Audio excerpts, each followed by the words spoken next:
Subscribe to Mufti Akmal Mujahid online and press the bell icon for more videos. السلام علیکم ورحمۃ اللہ وبرکاتہ۔ بیٹیوں کا نصیب چاند سے زیادہ روشن ہوگا۔ ماں باپ اگر ہر روز قرآن پاک کی ایک سورت پڑھ لیں۔ محترم ناظرین، ماں باپ ہر روز قرآن پاک کی ایک سورت پڑھ لیں تو گھر میں رشتوں کی لائنیں لگ جائیں گی، ہر طرف سے آپ کے ہاں میں ہاں ہوگی۔ قرآن پاک کی یہ سورت مبارک انسان کا نصیب کھولنے کی چابی ہے، خاص طور پر اگر یہ سورت ایسی بہن اور بیٹیاں پڑھتی ہیں جن کے اچھے رشتے نہیں آ رہے یا جو اپنے گھر میں خوش نہیں ہیں۔ انہیں ایسا وظیفہ بتانے والا ہوں جو دنوں میں ان کے نصیب کھول دے گی، ان کے لیے اچھے رشتے کی بارش ہونے لگے گی، ان کی زندگی کے تمام معاملات کی چابی ان کے ہاتھ میں آ جائے گی۔ پھر وہ اپنی زندگی کے ہر معاملے کو جس انداز سے چاہیں، جس طرح سے چاہیں، اپنی مرضی اور منشاء کے مطابق ہینڈل کریں گے۔ اگر آپ غیر شادی شدہ ہیں تو لوگ دیوانوں کی طرح رشتے لے کر آپ کے پیچھے ہوں گے، آپ کی ایک ہاں کے منتظر ہوں گے۔ لیکن اگر میری ایسی مائیں اور بہنیں یہ سورت مبارک پڑھے جو شادی شدہ ہیں تو اس وظیفے کی برکت سے ان کے شوہر، بچے اور سسرال والے ان کے پیچھے ہوں گے، ان کو پورے خاندان والے اپنی پلکوں پر بٹھا کر رکھیں گے، ان کی ہاں میں سب کی ہاں ہوگی، گویا زندگی کے تمام معاملات کی دوڑ ان کے ہاتھ میں ہوگی، جس انداز میں چاہیں زندگی بسر کر پائیں۔ الغرض یہ وظیفہ جو بھی بہن یا بیٹی کرے گی اس کا نصیب چاند کی طرح روشن اور منور ہو جائے گا۔ محترم ناظرین، وظیفہ یہ ہے کہ قرآن کی اس بابرکت سورت مبارک کو ایک مرتبہ ہر روز پڑھنا ہے۔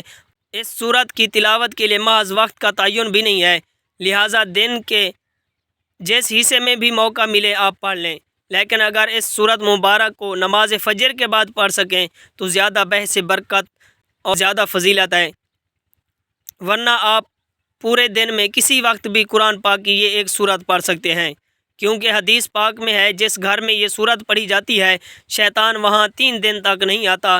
اس سورت مبارک کا پڑھنا باعث برکت اور ثواب ہے۔ حدیث میں ہے کہ اس کی بڑی فضیلت ہے، چنانچہ نبی کریم صلی اللہ علیہ وسلم نے فرمایا، قرآن پاک کی یہ سورت پڑھا کرو کیونکہ اس کا پڑھنا باعث برکت ہے اور اس کا چھوڑنا حسرت اور بد نصیبی ہے۔ تو اس وظیفے کو آپ نے اس طرح پڑھنا ہے کہ سب سے پہلے آپ نے 3 مرتبہ درود ابراہیمی پڑھنا ہے، اور درود شریف پڑھنے کے بعد آپ نے بسم اللہ الرحمن الرحیم کے فوراً بعد آپ نے یہ آیات کریمہ پڑھنی ہے، لا الہ الا انت سبحانک انی کنت من الظالمین۔ اس آیات کو آپ نے 11 مرتبہ پڑھنا ہے۔ اس کے بعد یا اللہ یا محمد 33 بار پڑھنا ہے۔ اس کے بعد آپ نے 3 مرتبہ درود شریف پڑھنا ہے۔ اس کے بعد آپ نے روزانہ 1 مرتبہ سورت بقرہ پڑھنی ہے۔ محترم ناظرین، بیٹیوں کے رشتے کے لیے قرآن پاک کی دوسری سورت مبارک قرآن کریم کی سب سے بڑی سورت بقرہ ہے۔ حدیث مبارک میں سورت بقرہ کی فضیلت بیان کی گئی ہے۔ میرے تمام مسلمان بھائی اور بہنیں جو اپنا نصیب چاند کی طرح چمکانا چاہتے ہیں، سورت بقرہ کو روزانہ 1 مرتبہ پڑھنے کا معمول بنا لیں۔ یقیناً یہ سورت لمبی ہونے کی وجہ سے کم 1 گھنٹہ پڑھنے کے لیے درکار ہے، مگر آپ اگر اپنا نصیب جگانا چاہتے ہیں تو پھر آپ کو یہ سورت روزانہ پڑھنے کا معمول بنانا ہوگا۔ یہ ہر پریشانی کا حل ہے، بہن بھائیوں کے لیے، ماں باپ بچوں کے لیے، بچے اور والدین کے لیے، کوئی بھی کسی پریشانی، مصیبت یا حاجت کے لیے سورت بقرہ پڑھ سکتا ہے۔ تو آپ خود بھی دیکھیں کہ انشاءاللہ عز و جل اللہ کے حکم سے آپ کے تمام مسائل اور پریشانیاں دور ہو جائیں گی۔ اللہ تعالیٰ سے دعا ہے کہ اللہ پاک ہمیں دین کو سمجھنے اور اس پر عمل کرنے کی توفیق عطا فرمائے۔ Subscribe to Mufti Akmal Mujahid Online and press the bell icon for more videos.